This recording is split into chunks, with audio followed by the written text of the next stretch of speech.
Hello everyone, this is Heba Ahmed from 12G4. Today I'll be talking about the brain lobes. So the brain is the most complex part of the human body.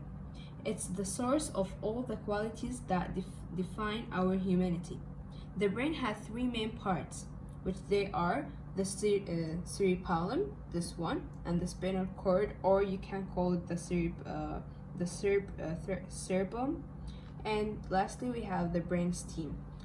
So the cerebellum has four lobes. Let's start with the first one, which is the frontal lobe. This one, we're going to talk about this.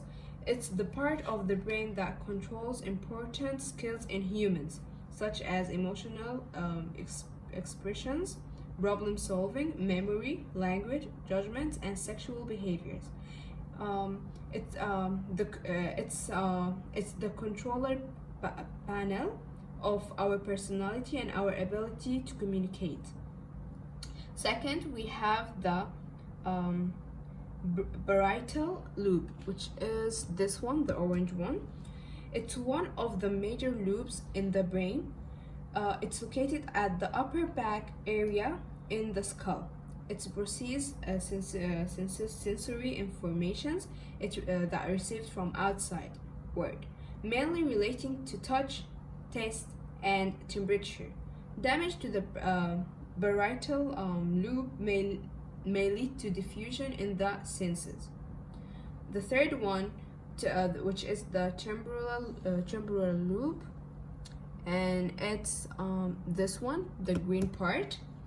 It's one of the four major lobes of the cerebral cortex, and it's in the lower lobe of the cortex,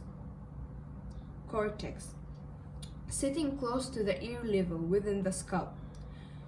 It's responsible for the creating and preserving both conscious and long-term memory.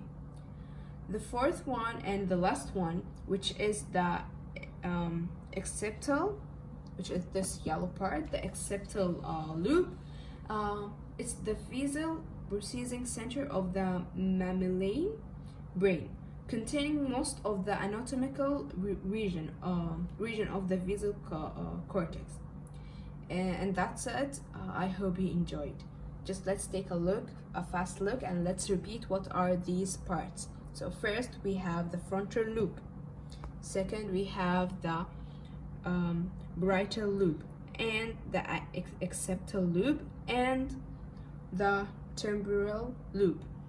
Also, we have these three important parts, which is the cerebellum and the brain stem, and last one, which is the cerebellum, and you also can call it the spinal cord, but you better to call it cerebellum since you're an anatomy student. And thank you.